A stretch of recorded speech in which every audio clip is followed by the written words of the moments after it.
ഓം ശാന്തി. 12/1/26 പ്രഭാതമുരളി ബാബ്ദാദ മധുബൻ.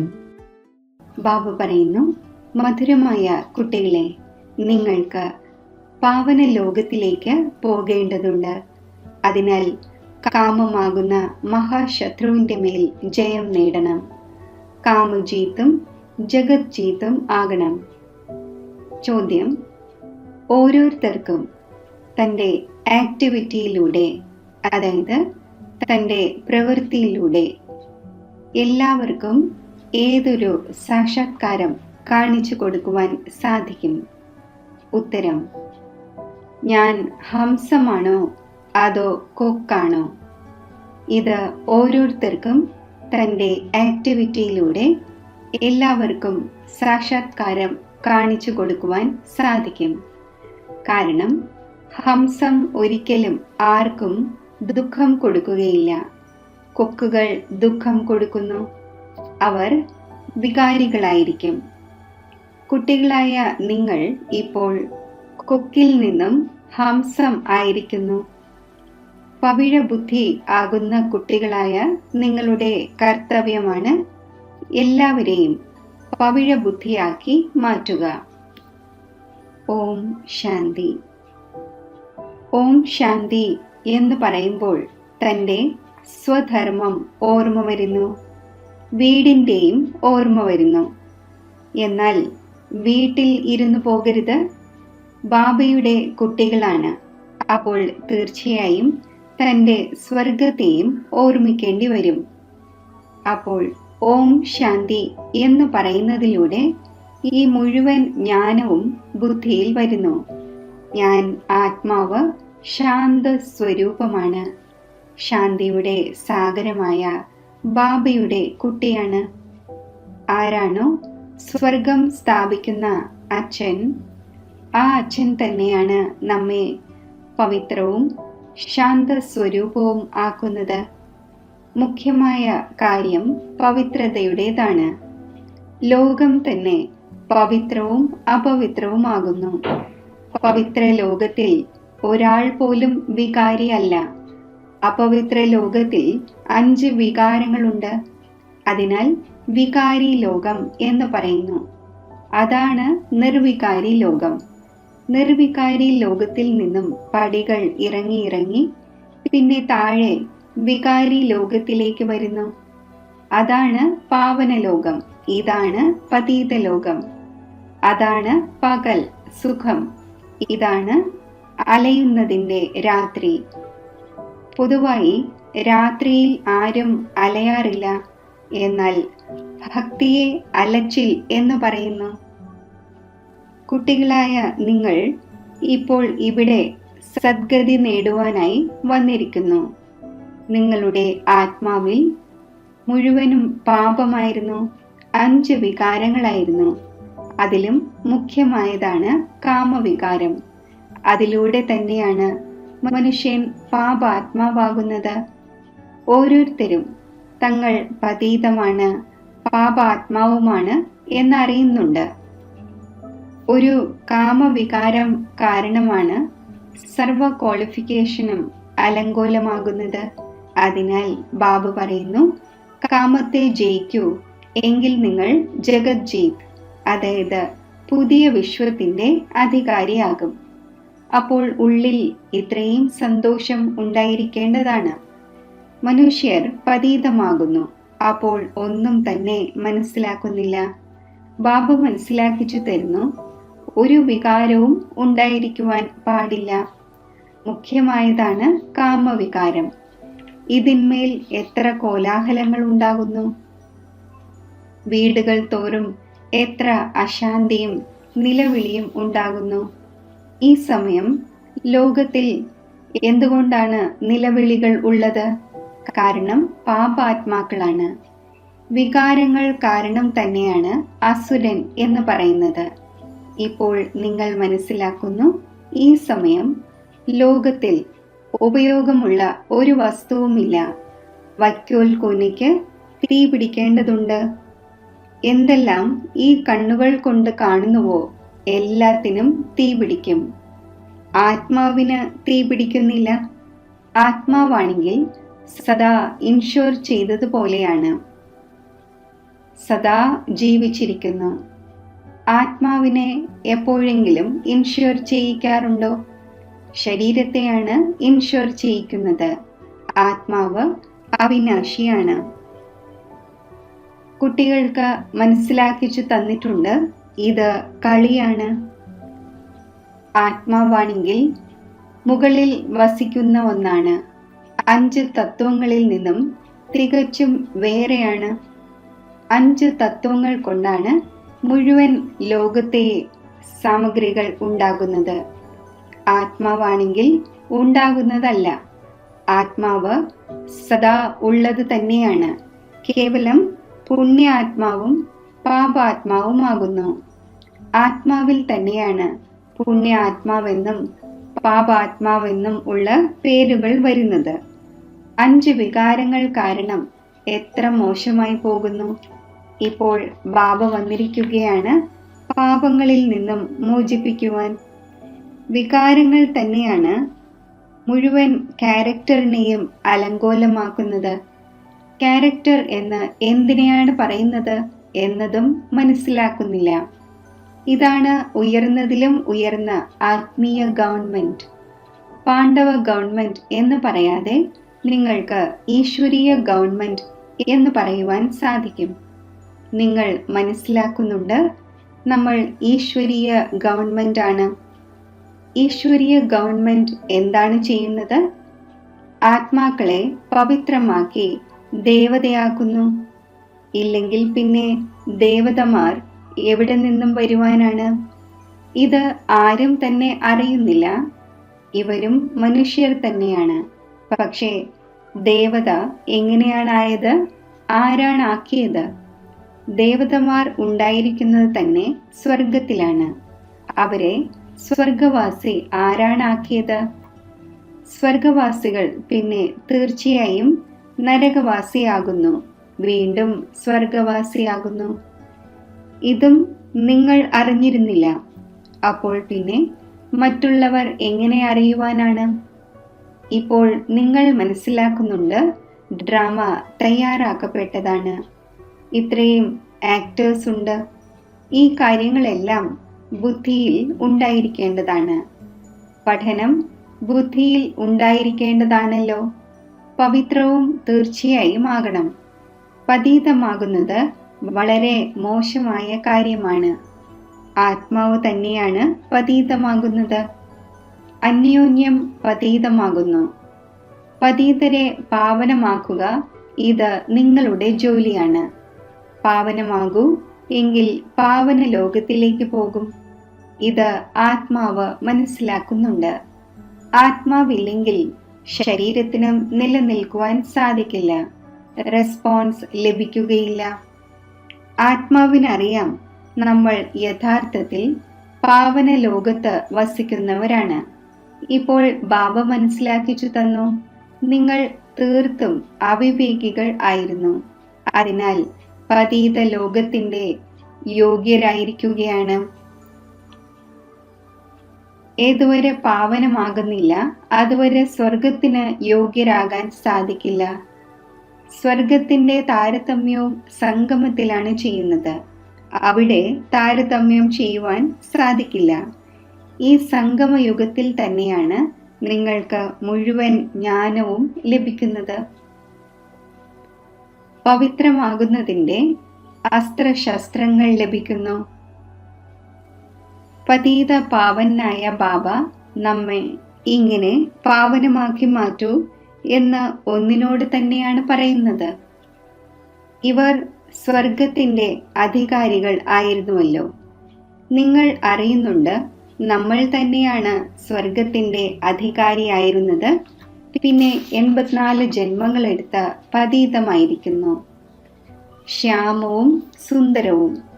ഈ ഒന്നിന്റെ നാമം തന്നെ ഇങ്ങനെയാണ് വച്ചിരിക്കുന്നത്. കൃഷ്ണന്റെ ചിത്രം ശ്യാമമായി ഉണ്ടാക്കുന്നു, എന്നാൽ അർത്ഥം മനസ്സിലാക്കുന്നില്ല. കൃഷ്ണനെക്കുറിച്ചും നിങ്ങൾക്ക് എത്ര ക്ലിയറായി അറിവ് ലഭിക്കുന്നു? ഇതിൽ 2 ലോകങ്ങൾ കാണിച്ചിരിക്കുന്നു. വാസ്തവത്തിൽ 2 ലോകങ്ങളില്ല. ലോകം ഒന്നേ ഉള്ളൂ. അത് പുതിയതും പഴയതുമാകുന്നു. ആദ്യം ചെറിയ കുട്ടി പുതിയതായിരിക്കും, പിന്നെ വലുതായി വൃദ്ധനാകുന്നു.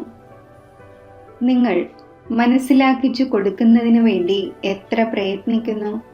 തൻ്റെ രാജധാനി സ്ഥാപിച്ചു കൊണ്ടിരിക്കുകയാണല്ലോ. ലക്ഷ്മി നാരായണൻ മനസ്സിലാക്കിയല്ലോ. അറിവിലൂടെ എത്ര മധുരമായിരിക്കുകയാണ്. ആരാണ് മനസ്സിലാക്കിച്ചു കൊടുത്തത്?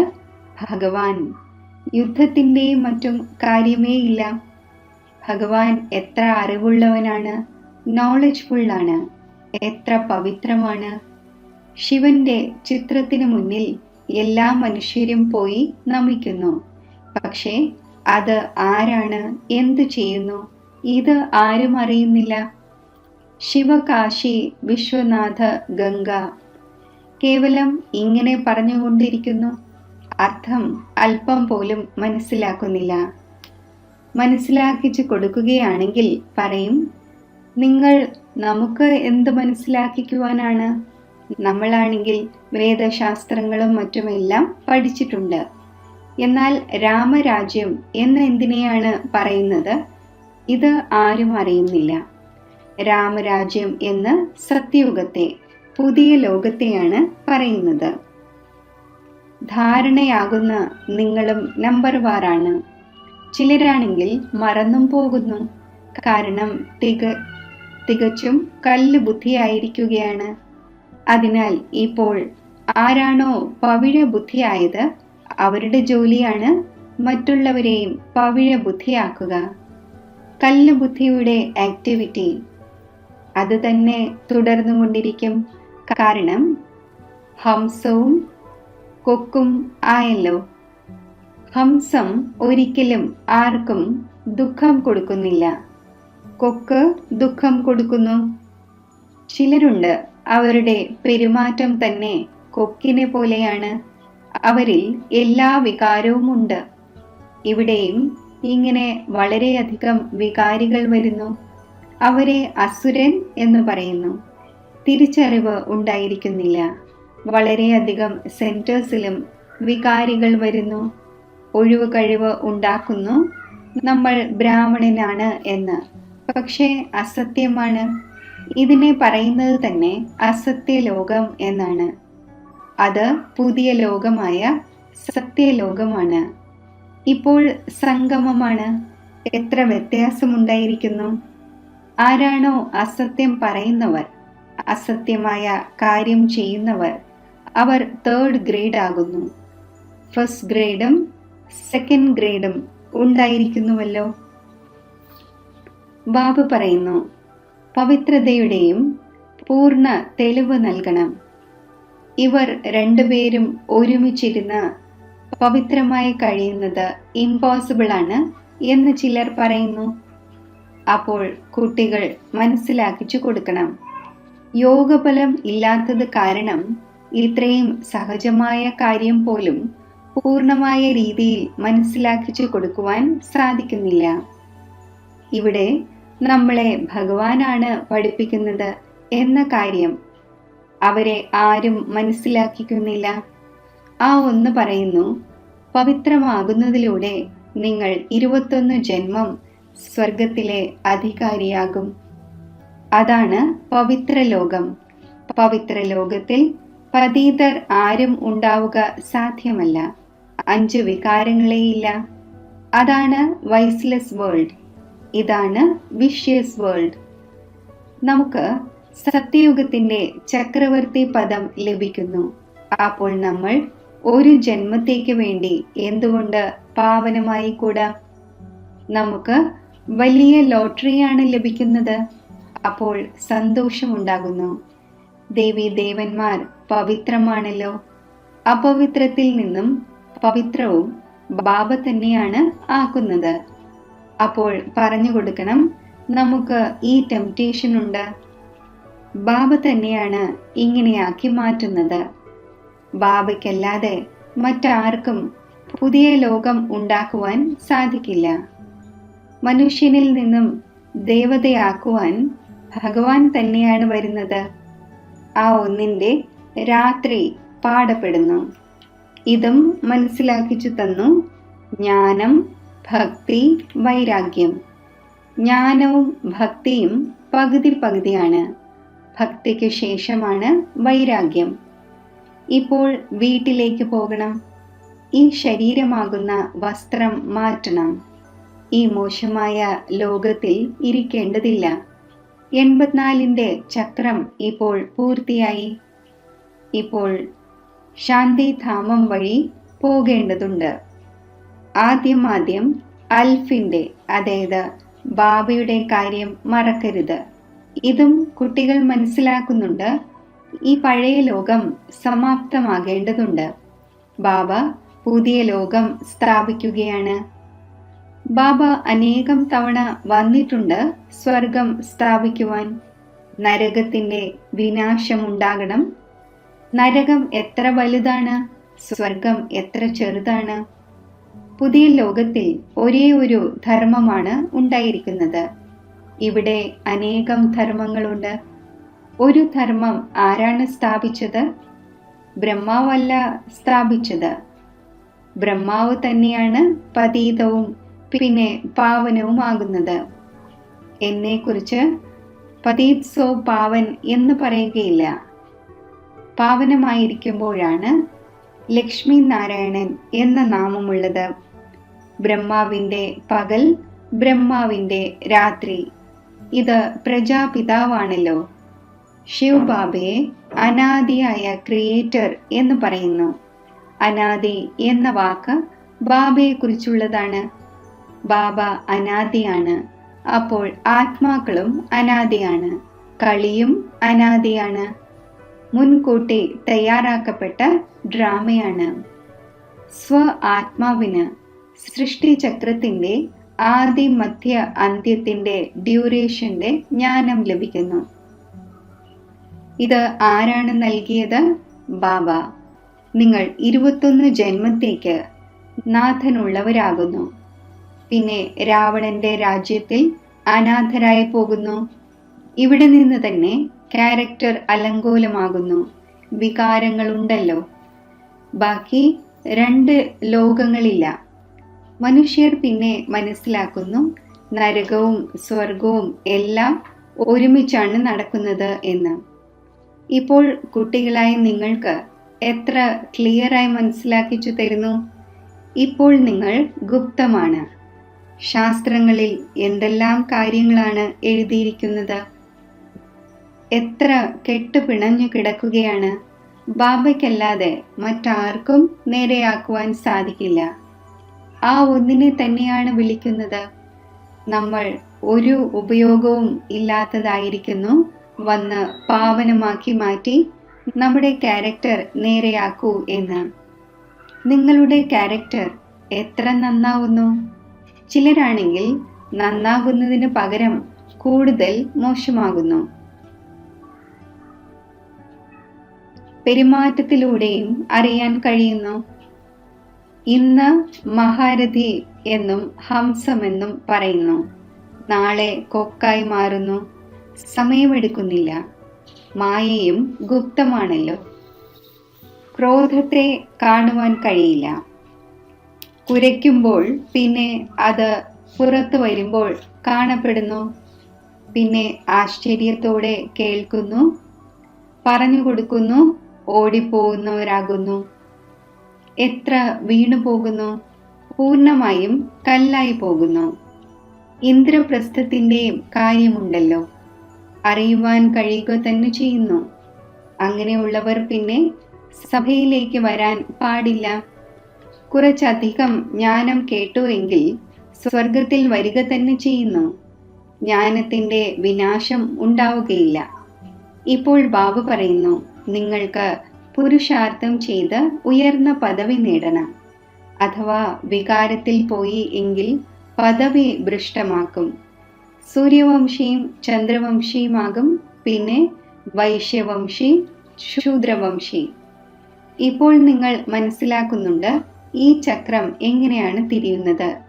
അവരാണെങ്കിൽ കലിയുഗത്തിന്റെ ആയുസ് തന്നെ 40,000 വർഷം എന്ന് പറയുന്നു. പടികൾ താഴെ ഇറങ്ങേണ്ടതുണ്ടല്ലോ. 40,000 വർഷമായിരുന്നുവെങ്കിൽ മനുഷ്യർ അനേകമുണ്ടായിരുന്നേന്.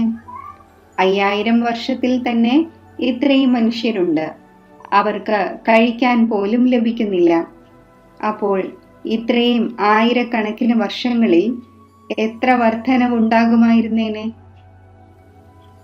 അപ്പോൾ ബാബ വന്ന് ധൈര്യം പകരുന്നു. പതീത മനുഷ്യർക്കാണെങ്കിൽ യുദ്ധം ചെയ്യുക തന്നെ വേണം. അവരുടെ ബുദ്ധി ഈ ഭാഗത്തേക്ക് വരിക സാധ്യമല്ല. ഇപ്പോൾ നിങ്ങളുടെ ബുദ്ധി നോക്കൂ, എത്ര മാറുന്നു. എങ്കിലും മായ തീർച്ചയായും ചതിക്കുന്നു. ഇച്ഛ മാത്രം അവിദ്യ. ഏതെങ്കിലും ഇച്ഛ ഉണ്ടായി എങ്കിൽ പോയി, വർത്ത് നോട്ട് എ പെന്നി ആയി മാറുന്നു.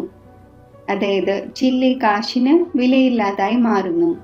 നല്ല നല്ല മഹാരഥികളെയും മായ ഏതെങ്കിലുമൊക്കെ പ്രകാരത്തിലൂടെ ചിലപ്പോൾ ചതിച്ചുകൊണ്ടിരിക്കുന്നു. പിന്നെ അവർക്ക് ഹൃദയത്തിൽ കയറുവാൻ സാധിക്കില്ല. ഏതുപോലെ ലൗകിക മാതാപിതാക്കളുടെ ഹൃദയത്തിൽ കയറുന്നില്ല, അതുപോലെ ചില കുട്ടികൾ ഇങ്ങനെയുമുണ്ട്. അവർ പിതാവിനെ തന്നെ ഇല്ലാതാക്കുന്നു, പരിവാരത്തെ ഇല്ലാതാക്കുന്നു. മഹാപാപാത്മാക്കളാണ്. രാവണൻ എന്താണ് ചെയ്യിക്കുന്നത്? വളരെ ഡേർട്ടി ലോകമാണ്. ഇതിനോട് ഒരിക്കലും മനസ്സ് ചേർക്കുവാൻ പാടില്ലാത്തതാണ്. പവിത്രമാകുന്നതിൻ്റെ വലിയ ധൈര്യം ആവശ്യമാണ്. വിശ്വത്തിൻ്റെ ചക്രവർത്തി പദത്തിൻ്റെ പ്രൈസ് നേടുന്നതിനായി പവിത്രതയാണ് മുഖ്യം. അതിനാൽ ബാബയോട് വന്ന് പാവനമാക്കൂ എന്ന് പറയുന്നത് ശരി. മധുരമായ സിഖിലതെ കുട്ടികൾക്ക് മാതാവും പിതാവുമായ ബാബ് ദാദയുടെ സ്നേഹസ്മരണകൾ. Good morning. ആത്മീയ അച്ഛൻ്റെ ആത്മീയ കുട്ടികൾക്ക് നമസ്തേ. ധാരണയ്ക്കുള്ള മുഖ്യസാരം: മായയുടെ ചതിവിൽ നിന്നും രക്ഷപ്പെടുന്നതിനായി ഇച്ഛ മാത്രം അവിദ്യ ആകണം. ഈ ഡേർട്ടി ലോകത്തോട് മനസ്സ് ചേർക്കരുത്. പവിത്രതയുടെ പരിപൂർണ തെളിവ് നൽകണം. ഏറ്റവും ഉയർന്ന ക്യാരക്ടർ തന്നെയാണ് പവിത്രത. സ്വയം തന്നെ നേരെയാക്കുന്നതിനായി തീർച്ചയായും പവിത്രമാകണം. വരദാനം: ത്രികാലദർശി സ്ഥിതിയിൽ സ്ഥിതി ചെയ്ത് സദാ അചഞ്ചലവും സാക്ഷിയുമായി ഇരിക്കുന്ന നമ്പർ 1 ഭാഗ്യശാലിയായി ഭവിക്കട്ടെ. ത്രികാലദർശി സ്ഥിതിയിൽ സ്ഥിതി ചെയ്തുകൊണ്ട് ഓരോ സങ്കല്പവും നടത്തൂ, ഓരോ കർമ്മവും ചെയ്യൂ, ഓരോ കാര്യത്തെയും നോക്കൂ. ഇത് എന്തുകൊണ്ട്, ഇത് എന്താണ്, ഈ ക്വസ്റ്റ്യൻ മാർക്ക് ഉണ്ടാകരുത്. സദാ ഫുൾ സ്റ്റോപ്പ്. Nothing new. ഓരോ ആത്മാവിൻ്റെയും പാർട്ടിനെ നല്ലവണ്ണം അറിഞ്ഞുകൊണ്ട് പാർട്ടിലേക്ക് വരൂ. ആത്മാക്കളുടെ സംബന്ധ സമ്പർക്കത്തിൽ വരുമ്പോൾ വേറിട്ടതും പ്രിയപ്പെട്ടതുമായ അവസ്ഥയുടെ സമാനത ഉണ്ടായിരിക്കുമെങ്കിൽ ചഞ്ചലത സമാപ്തമായിക്കൊള്ളും. ഇപ്രകാരം സദാ അചഞ്ചലവും സാക്ഷിയുമായിരിക്കണം. ഇതുതന്നെയാണ് നമ്പർ 1 ഭാഗ്യശാലിയായ ആത്മാവിൻ്റെ അടയാളം. സ്ലോഗൻ: സഹനശീലതയുടെ ഗുണം ധാരണ ചെയ്യൂ, എങ്കിൽ കഠിനമായ സംസ്കാരം പോലും ശീതളമാകും.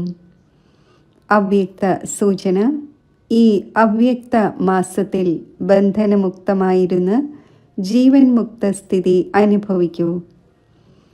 താങ്കളുടെ സ്ലോഗനാണ് മുക്തിയും ജീവൻ മുക്തിയും നമ്മുടെ ജന്മസിദ്ധ അധികാരമാണ്.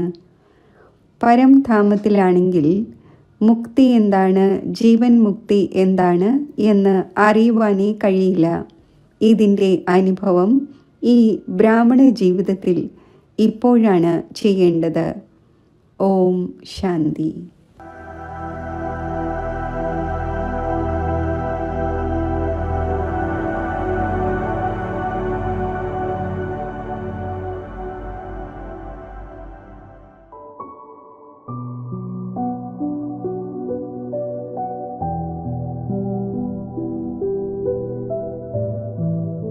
ഓം ശാന്തി.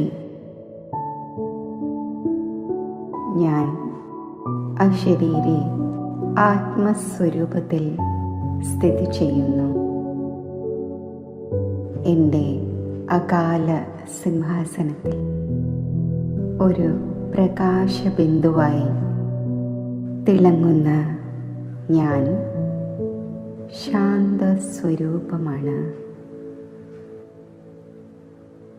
ശക്തി സ്വരൂപമാണ്. പവിത്ര സ്വരൂപമാണ്.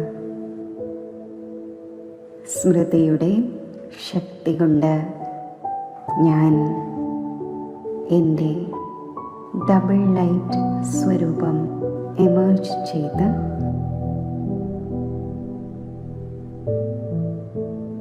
ഈ സാകാര ദേഹത്തിൽ നിന്നും സാകാര ലോകത്ത് നിന്നും ഉപരിയാകുന്നു. ഫരിഷ്തയായ ഞാൻ സൂക്ഷ്മ ലോകത്തിൽ ബാപ്ദാദയുടെ സന്മുഖത്ത് സ്ഥിതി ചെയ്യുന്നു. ബാപ്ദാദയിൽ നിന്നും ലഭിക്കുന്ന വരദാനി ദൃഷ്ടി എന്നെ സമ്പന്നവും സമ്പൂർണവുമാക്കി മാറ്റുന്നു. ഒരു സെക്കൻഡിൽ ഞാൻ നിരാകാര സ്വരൂപത്തിൽ നിരാകാര ദേശത്തിൽ എത്തിച്ചേരുന്നു. സർവശക്തിവാനായ ശിവബാബയിൽ എൻ്റെ മനസ്സും ബുദ്ധിയും ഏകാഗ്രമാക്കി സ്ഥിതി ചെയ്യുന്നു. ബാബയുടെ സർവശക്തികളുടെയും അനന്ത കിരണങ്ങൾ എന്നിൽ പതിച്ച് എന്നെ മാസ്റ്റർ സർവശക്തിവാനാക്കി മാറ്റുന്നു.